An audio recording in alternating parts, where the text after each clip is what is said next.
ndakubwiye ngo Amerika nidakoresha kirimbuzi nta kintu izakora kuri Iran. None se Samu, Israel yagabye ibitero kuri urwo ruganda rutunganya gaze rwo muri Iran. Trump ikintu cya mbere yakoze no kuza kubihakana. yavuze ko atarabi Ni igitero cy'umujinya tutari tuzi, mutubabarire, ntabwo biri buze kongera. Atariko mwitonde namwe murekeraho ku byo mwakoze menye byose, ariko yamaze kuyamanika aravuga ati mutubabarire, ni igitero cy'umujinya n'uburakari cy'ubuhubutsi cya Israel, ntabwo twebwe tukizi. Ariko ibyagiye kubivuga mbere yari yavuze ko bari buze kuhatera, abonye ibyo Iran ikoreye Qatar agaruka avuga ngo ntabwo twari tubizi. Ni ikimwaro n'isoni. Mu magambo make, Amerika na Israel none bari gufesinga ingaruka z'ibyo bakoze, nta nubwo bazibonaga. Mu magambo make, none Iran ubundi bo tuzi ko mu minsi yashize bari mu byumweru bibiri bya mbere bari gutangaza ngo 80% by'imbaraga za gisirikare za Iran bamaze kubisenya, na 80% by'ubwirinzi bw'ikirere bya Iran bamaze kubisenya. Iran se bakubwiye ko ubushobozi bwa Iran buba ku butaka? Ntabwo ubushobozi bwa Iran buba ku butaka. Ubushobozi bwa Iran buba munsi y'imisozi mu kuzimu, kandi igitangaje Iran ni kimwe mu bihugu bigizwe n'imisozi. Turi kumwe cyane, turi kumwe. Nono Iran yo uburyo imeze, inganda zayo z'amamisire ziri mu kuzimu, kandi ukuntu biteguye igiye kurasa n'ubundi rasira mu kuzimu, ubutaka bukeguka, kugira ngo ubashe kubyumva neza no kubyakira neza.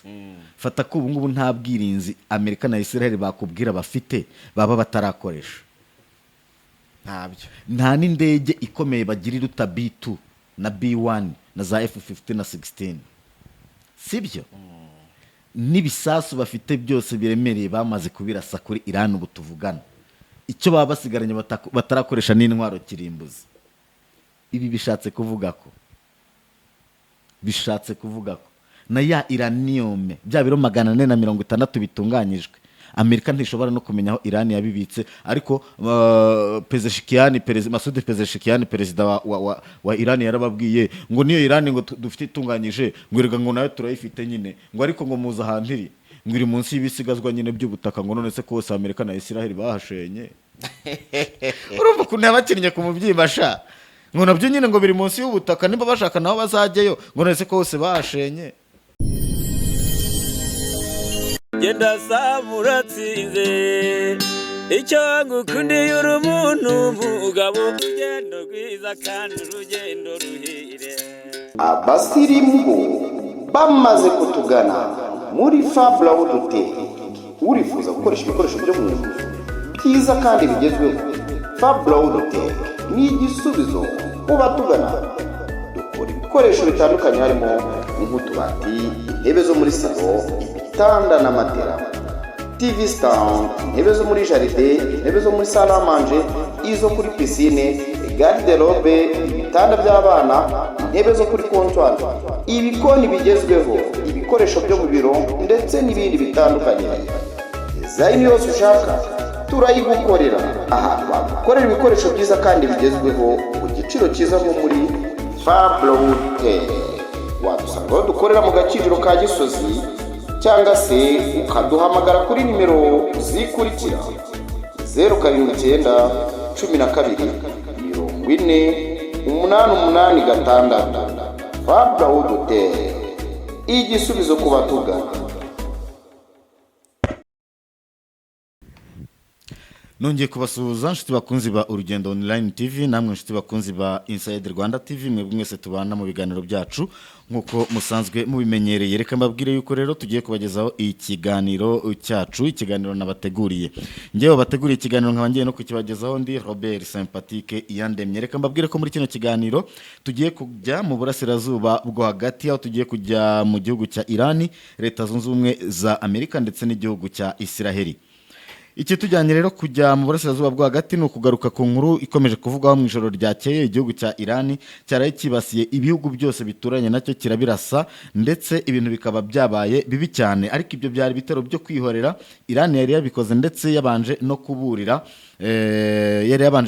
abaturage b'ibyo bihugu, ibabwira yuko bitewe n'igitero cyakozwe na Israel nabo bagiye kuza kugaba ibitero bikomeye. Basaba abaturage n'abakozi bari mu bigo cyangwa mu nganda zitandukanye kuba bahava. Bari babanje rero kuba bateguza abantu. Ibyo nkaho bidahagije, igitero cya Isiraheli, perezida wa leta zunze ubumwe za Amerika Donald Trump yasohoye ubutumwa acyamagana, aravuga ati iki gitero rwose twebwe ni igitero cy'umujinya n'uburakari Isiraheli yakoze, nta makuru twari tugifiteho, ni Isiraheli yagikoze. Ati kandi twamaze gusaba Isiraheli ko itari buze kongera kugira icyo ikora ngo yongere kugaba igitero hariya hantu.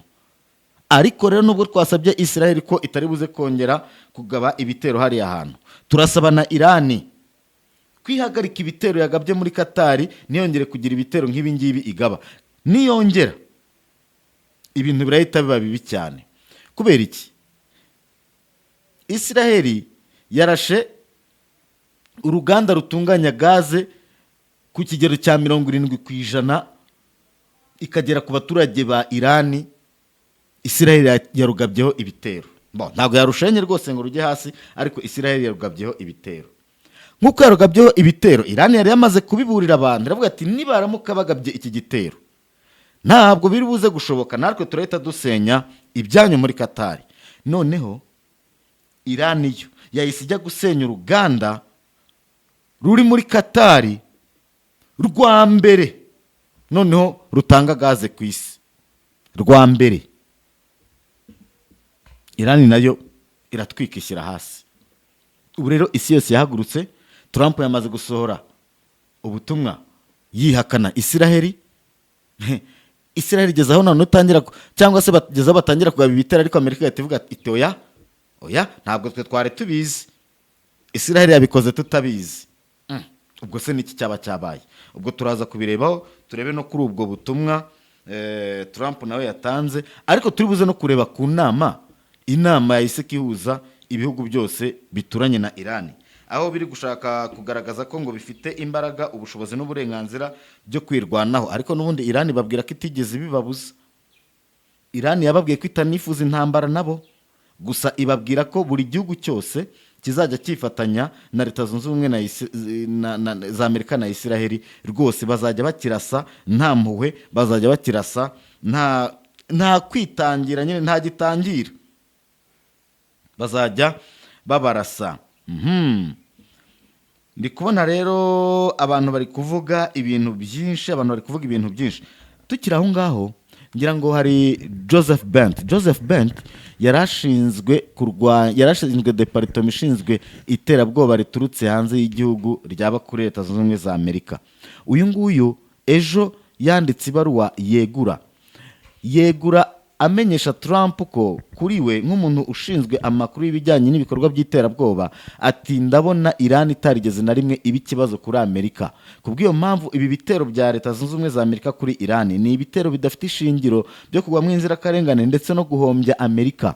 Ati kandi iyi ntambara sinyibona twanayitsinze. Kubw'iyo mpamvu rero ngewe manitse amaboko Trump, ibi bintu mbaye mbyihoreye, ngewe rwose ibisinyi birimo iby'iyi ntambara simbyumva, sinanabikozwa rwose, mu mbabarire, byose ndabibasigiye, muzashake undi muhereza uyu mwanya.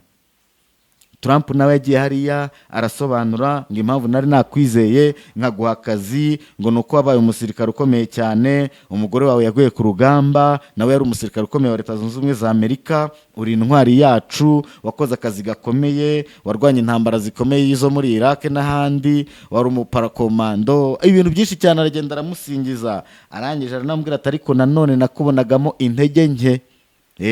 Nakubonagamo intege nke. Ariko noneho nyuma nkaho ibyo bidahagije, FBI yatangiye kumukoraho iperereza ngo yamennye amabanga y'igihugu. Yari yatangiye kujya ku bitangazamakuru bitandukanye, atangira atanga ama interview, asobanura ibintu uko bimeze, avuga uburyo Iran atari ikibazo, avuga uburyo iriya ntambara Amerika itari kwiye kuyijyamo, anasaba ko nyamara Perezida Trump yareba uburyo iriya ntambara yagerageza akayihagarika. Ibyo byose ni ibintu nyine yavugaga. Ikindi, hari amashusho yamaze kujya hanze, amamisiri yo mu bwoko bwa balistike ya Irani ari kugwa muri Tel Aviv, hari gushya ibintu bimeze nabi cyane.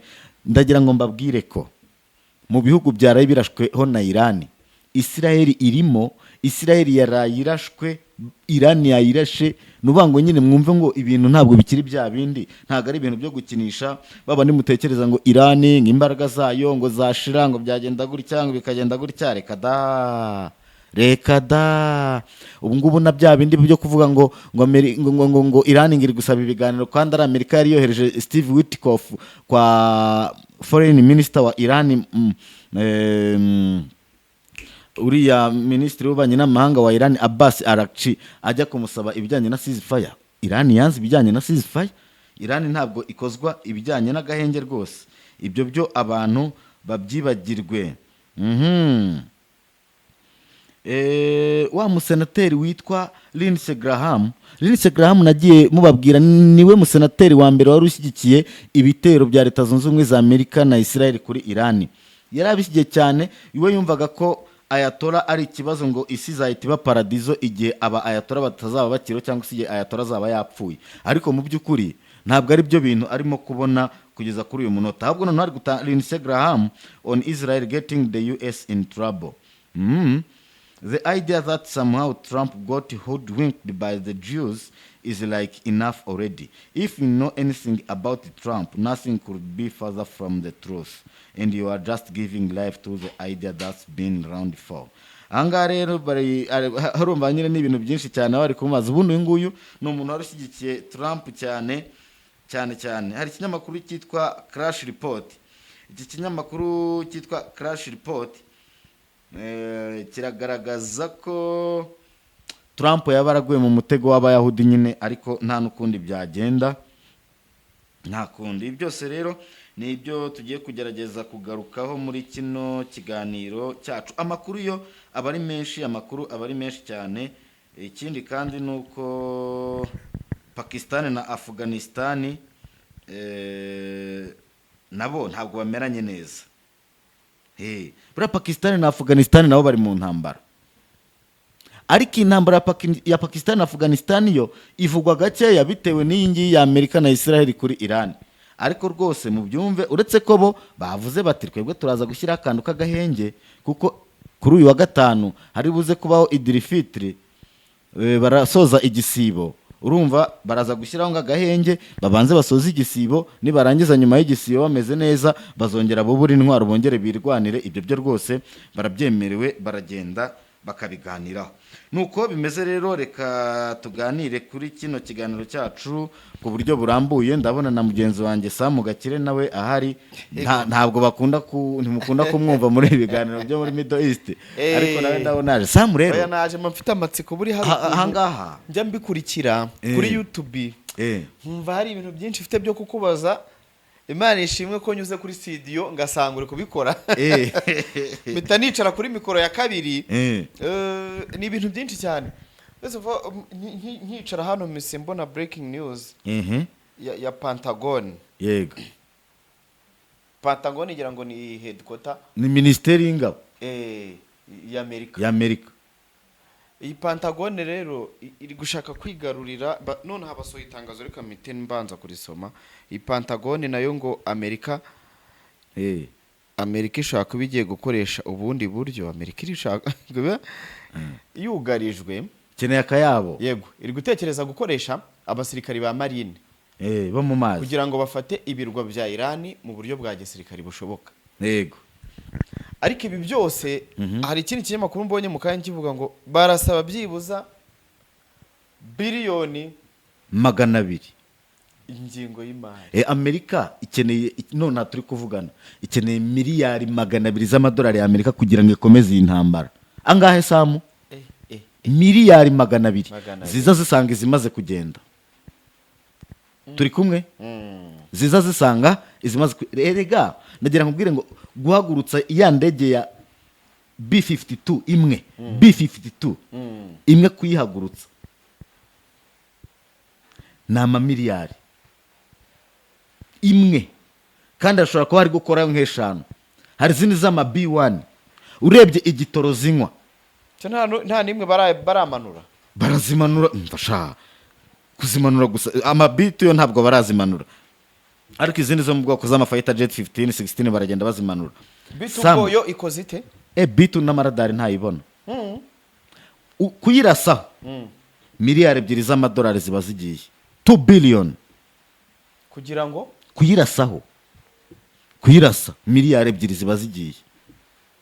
Ubwo iyo ntuzo bukoresheje oya yonyine uyirashe Amerika ibihombye miliyari 2 z'idolari ako kanya gusa bayahaye ikoranabuhanga rituma amaradari atayibona yikorera ibisasu biremereye bipima amatoni 18 15 kuzamura uri kubyumva niyo ibi bitwaye bya bisasu bipenetra bikagera mu kuzimu bya bindi bita ngo bizajya kumena Isfahan Fodo na Tanzi ngo bakorera ngo ibitwaro kirimbuzi ntabyo hari n'ahandi barashe bari bazi ngo hakorerwa intwaro kirimbuzi none bategereje bya byotsi bihumanye babibuze none bari kuvuga ngo ubwo nabone bageze ku ntego cyangwa se nta byari bihari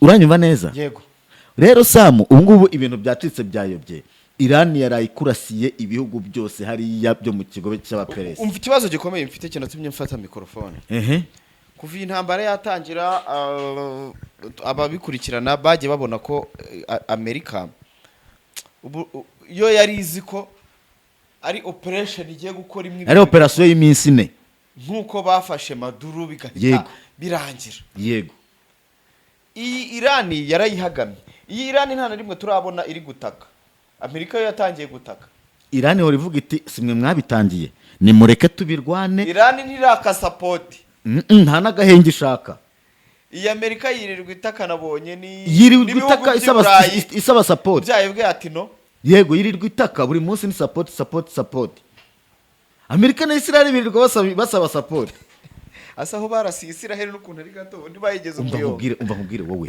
umva nkubwire ikintu abantu bagomba kumenya Iran ni igihugu kinini gifite ubuso bufite kilometero kare zirenga miliyoni n'ibihumbi magana turi kumwe Iran ubuyobozi bwayo bwiciyemo amaregio 8 uri kunyumva regio 8 biciyemo nk'ibihugu 8 muri kimwe uranyumva Iran ahantu hose iri kurasa ari igihugu kimwe ariko ni ibihugu 8 muri kimwe uri kunyumva neza kandi none buri regio nagereranya n'igihugu buri yose bayihaye chef d'état major uranyumva neza bayihereza ibikoresho byabo bya gisirikare buri regio ifite inganda zayo z'ibikoresho buri regio imeze neza bivuze ngo nubwo mumva ngo ari kurasa Iran hari kurasa amaregio 8 mu izina rya Iran hari kurasa nk'ibihugu 8 muri kimwe we urumva ishyano Amerika na Israel bahuye naryo ni ibihugu 8 biri kurasa muri kimwe ese za ntuza ntago ziraza gutangira kuyifasha Hezbollah na niriya mitwe yose zo Hezbollah byagendere genda usoma amakuru y'ibintu igikorera mu majyaruguru ya Israel za Haifa ubutaka yarabuhindukije urabyumva kandi ubwo abahuti harabitwa abahuti nabo bakorera mu gihugu cyitwa Yemen barategereje bo baracyatuje harabitwa Hamas bo muri Gaza tuzi ko Israel yabarashe kwa ko ni byose ntubizi yego barabamaze se sisizifaya bayeho yego nabo baracyatuje papa Iran gurikira cyari kugakora nka Iran noneho umva ikintu ndi kwibaza umva noneho yatangiye kurasa misile zidensinga igenda iri kwibyinira yende utamenya n'ukuri wirase utamenya no kuyihagarika nizere ko ejo batazarwana yagenda igahita ivamo utumisire duto 80 nizere ko batazarwana basi umujigisibo kirangiye bande Iran wabatangije intambara bari mu gisibo none bari kugana ku musozo nibwo barekeraho barajya bagukubita banariye urumva Allahu akbar Allahu akbar Allahu akbar bagukubita Allahu akbar bagukubita Allahu akbar Allahu akbar kubera iki bihugu bindi Amerika yari ifite mu base militaire yego Iran birasa byo ntibisubize nibipfune kuki nta gihugu turabona nikagerageze ntihagira ikigerageza bakoze inama umenya nk'iya gatano bakoze izo regio zose 8 Iran yigabanyijemo buri regio rutabura igihugu muri ibyo uri kumbwira ariko Iran za Saudi Arabia za Qatar za umva wowe ibyo bihugu ni ibihugu 7 Amerika ifitemo base militaire sibyo kongeraho na Israel kongeraho na Amerika ubwayo fata ko guhera ku itariki 28 z'ukwezi kwa kabiri none turi ku itariki 19 sibyo 19 20 no turi kuri 19 turi ku itariki 19 bivuze ngo hashize iminsi irenga 20 Amerika Israel kongeraho ibirindiro bya Amerika na Israel biri muri biriya bihugu byose bituranye na Iran hari ibisasu biva mu birindiro biri kurasa kuri Iran. Yego. Ni nayo mpamvu Iran nayo ihita irasa kuri ibyo bihugu, nayo irasa ku birindiro ariko nayo irasa ku nyungu za Amerika. Uri kubyumva? Ndagira nkubwire ko bagiye kumara ukwezi barwana n'icyo gihugu cyitwa Iran, kandi Iran iri kubabwira ngo nibyo mwita ceasefire nonaha ntabyo dushaka.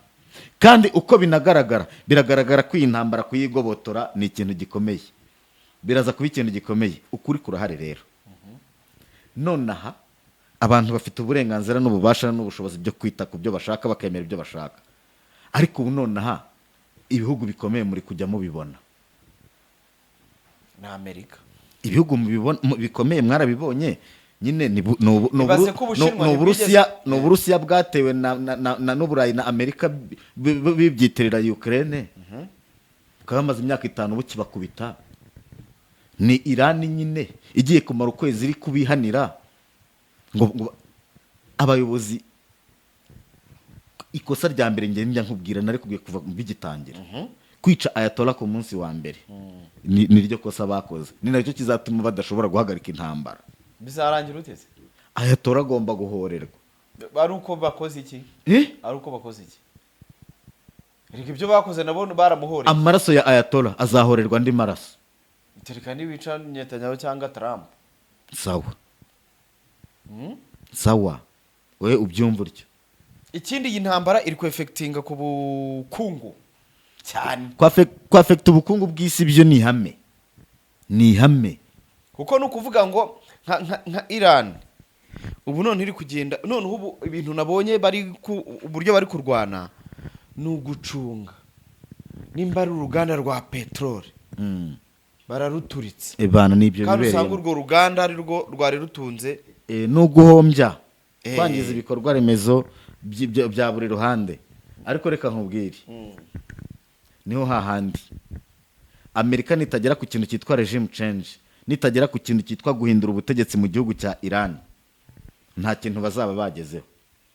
None tekereza ko Israeli yaje ikarasa ku ruganda rwa Iran, uri kubyumva, rutunganya gaze, yamara kururasa imaze kurwangiza, kandi urwo ruganda noneho ikintu kinatangaje kurusha ibindi nuko Iran yari rufatanyije na Qatar,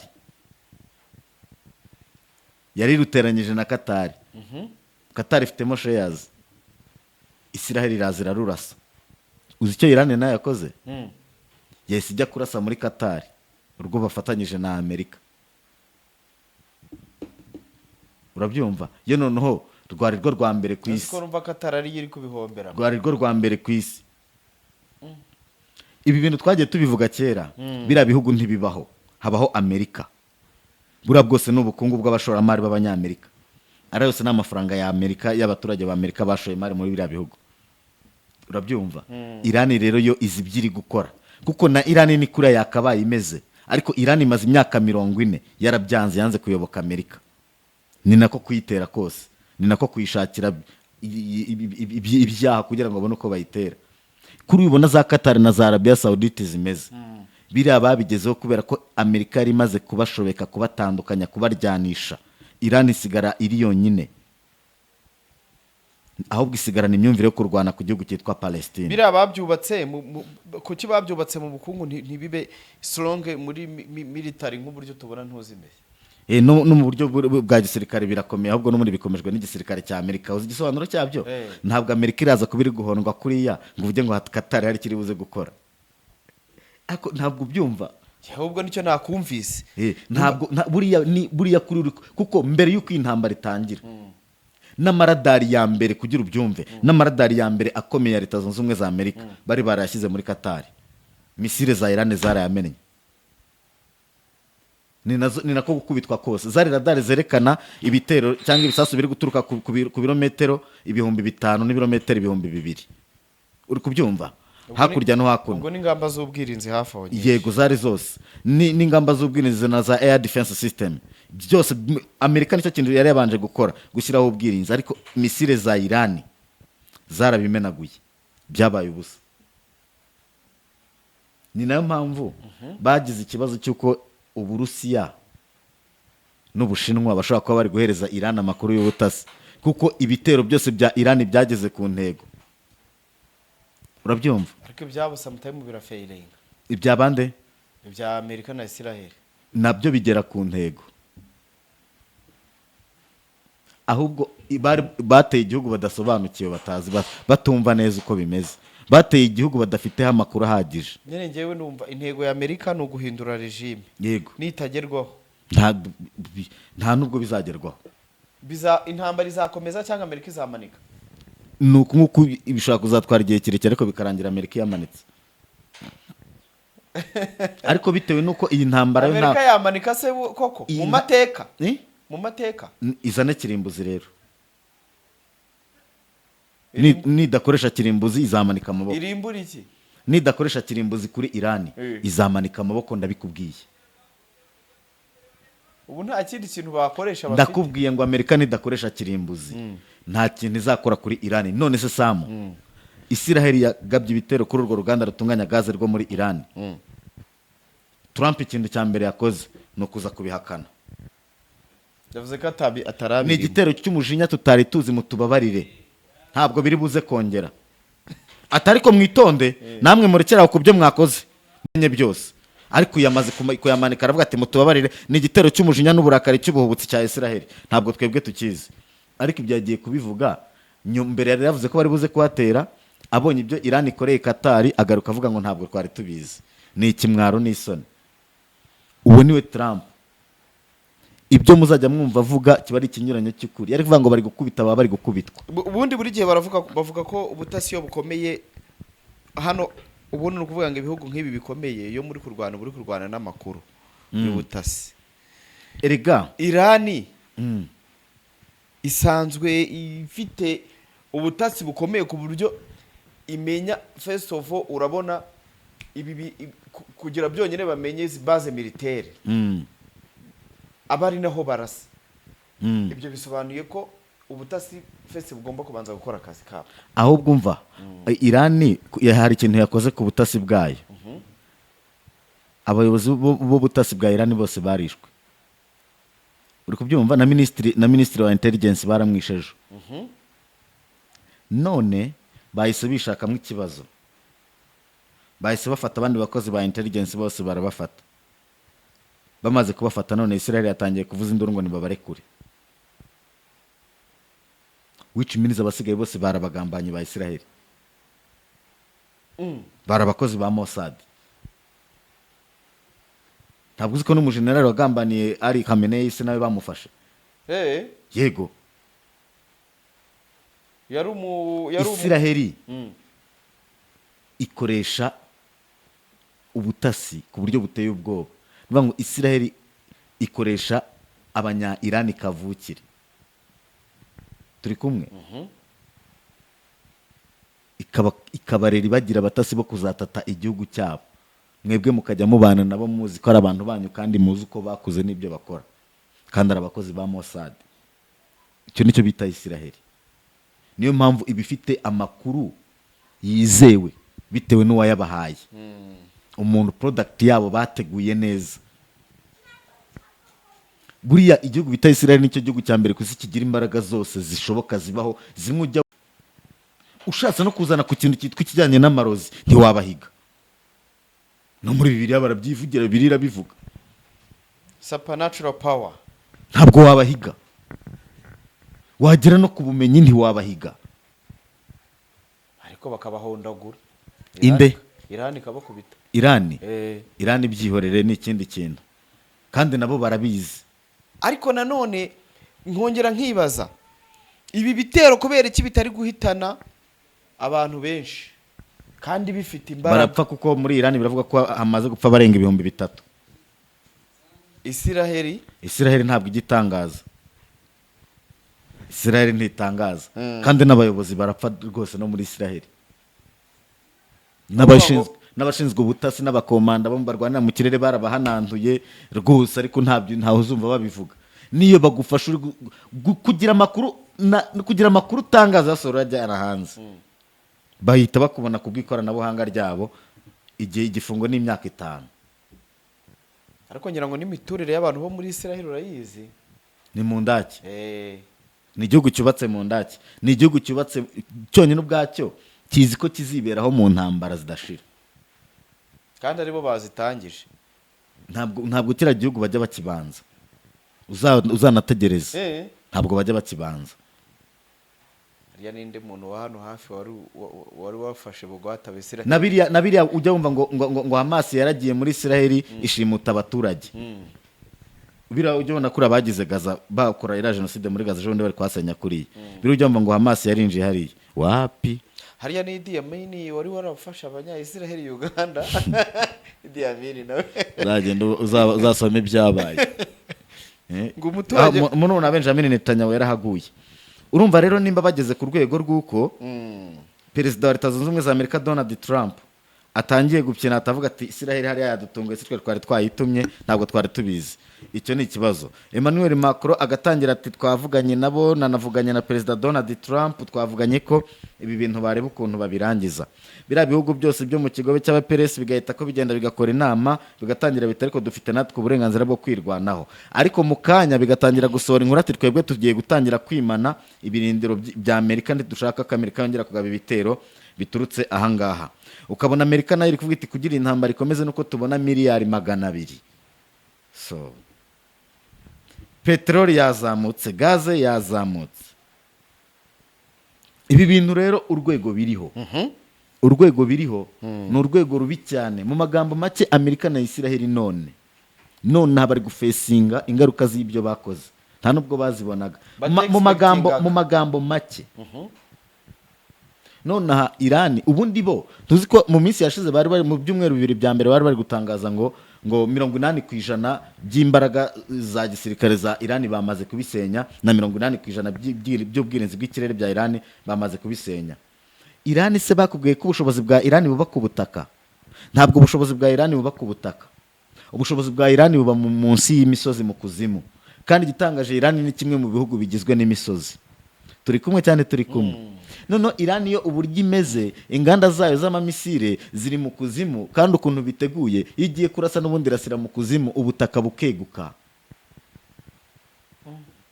Uranyumva neza? Noneho igitangaje niyo Amerika na Israel ntibashobora kumenya bitewe n'ingano ya Irani, ntibashobora kumenya ngo bararasira he. Urumva ishyano bagushije? Sinakubwiye ko Irani bayiciyemo amaregiyo 8, ni nk'ibihugu 8 bitandukanye. Byonyine aho hantu 8 babaye baraciyemo ahangana n'u Rwanda rwose, habaye baraciyemo ahangana n'u Rwanda rwose, zaba ari nka za Rwanda 70. Uranyumva? Kuko Irani ifite ubuso bufite kilometero kare miliyoni n'ibihumbi magana. Nawe ifatira u Rwanda rwose ukarugira region, akaba ari chef d'état major. Ni na mpamvu abantu bajya bibaza buriya Samu, abantu bajya bibaza kubera iki buri munsi twumva ngo abayobozi bakuru muri Irani barapfuye, umuyobozi mukuru ushinzwe urwego rw'umutekano arapfuye, minisitiri arapfuye, abandi barapfuye, ukabona Irani ikomeje kuba Irani, ukumva n'ibitero byabo ubwo bikomeje kurembya isi yose, bikomeje kurembya bari abantu. Impamvu wabuyizi? Nonaha abayobozi Israel ibizi ni babandi bari hejuru, top leaders. Nkuko nakubwiye ko Irani bayiciyemo amaregiyo 8, buri regiyo iba ifite chef d'état major. Batazi batatekereza, hari n'inganda, hari na stock y'ibikoresho. Batazi batatekereza, batanibwira. Buriya Irani hari yindi ntambara igirwana abantu batajya bashaka kuvugaho yo mu mazi. Irani yakoze utuntu twitwa USV, ni unmanned surface vessels.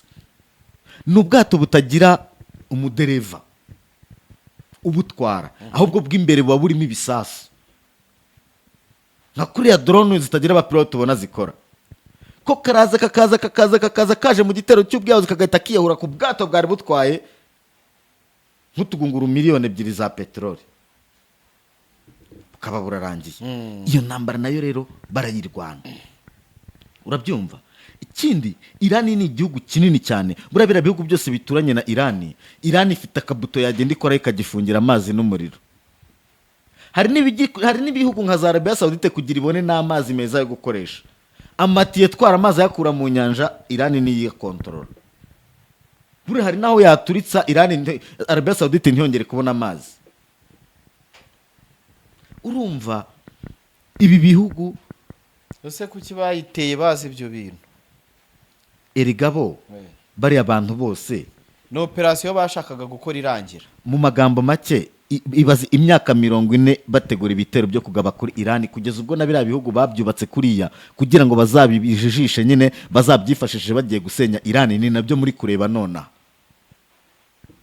Kandi gitangaje intambara izasiga byose Iran ni nasenyuka nabyo bizaba byasenyutse. Ntabwo Iran ishobora gusenyuka yonyine. Amerika na Israel bazasenya Iran, Iran na isenye biriya bihugu kuko irabizi neza ko ari Amerika yabyubatse. Ikintu rero kirimo hariya nuko Iran yamaze kwitegura ibijyanye n'urugamba, yarabyubatse neza cyane pe, neza cyane. Buri regio irarasa igakubita hirya igakubita hino, kandi Iran yiteguye ko n'icyahirahira muri biriya bihugu kugaba ibitero kuri Iran, Iran ifite uburyo izayihanira yonyine ubwayo. Nicyo ngicyo twavuga. Ngayo nguko reka tuze gukomeza n'undi amakuru arahari menshi cyane, turaza kureba n'undi amakuru arabagezweho mu kanya, dukomeze turebe uko bimeze. Ariko Iran ntabwo mugani wa baba ngo ntibaho, kuko uburyo ba expectingaga bayitera, ndakeka ko ubu ngubu usubije ibihe inyuma umuntu wafashe umwanzuro wo kurasa kuri Iran yakisubira kugira ngo ubashe kubyumva neza, kugira ngo ubashe kubyumva neza no kubyakira neza. Fata ko ubu ngubu nta bwirinzi Amerika na Israel bakubwira bafite baba batarakoresha. ntabyo, nta n'indege ikomeye bagira iruta B2 na B1 na za F15 na 16, sibyo? N'ibisasu bafite byose biremereye bamaze kubirasa kuri Iran ubu tuvugana. Icyo baba basigaranye batarakoresha n'intwaro kirimbuzi. Ibi bishatse kuvuga ko na ya uranium bya biro 460 bitunganyijwe, Amerika ntishobora no kumenya aho Iran yabibitse, ariko Masoud Pezeshkian perezida wa Iran yarababwiye ngo niyo Iran ngo dufite itunganyije ngo erega ngo nayo turayifite nyine, ngo ariko ngo muza hantiri ngo iri munsi y'ibisigazwa nyine by'ubutaka, ngo none se ko hose Amerika na Israel bahashenye. Urumva kuntu yabakinnye ku mubyimba sha, ngo nabyo nyine ngo biri munsi y'ubutaka, nimba bashaka naho bazajyeyo, ngo none se ko hose bahashenye. Abatipe bari bariteguye. Iyo ni uranium itunganyije ku buryo ishobora guhita ivamo bombe atomique 16. Ubwo baba babaye abakangahe? Niyo yabimwe. Wibashyiraho umubare cyambere no kumenya ko ihari. Kim Jong Un yaragerageje ikindi gisasu kirimbuzi, arangije arabwira ngo iki gisasu kirimbuzi ngigerageje kubwineza n'amahoro. Atariko nubwo ari kubwineza n'amahoro, ariko ramukobo yari kuribwa ari kuribwa nawe urabibona ko ari kuribwa. Arababwira ngo nubwo ari kuneza n'amahoro, nsabiye uwahirahira atekereza kugaba igitero. Agirira ingendo shira ahantu hari ibisasu. Ejo bundi we n'umukobwa we noneho baragiye bajya kugerageza ahantu hakorerwa imbona ntoya, bajya no kwiga kumasha bari kure. Nuko bimeze saa mureka dushimira abantu, tuba tugira ngo tujye no muri Middle East tubabwire, kuko gahunda yacu no kubahereza amakuru mu gihe cyose ibintu biriho aho ngaho. Nuko gahunda imeze, ngo turakomeza tubategure n'ibindi biganiro nk'uko bisanzwe. Asante.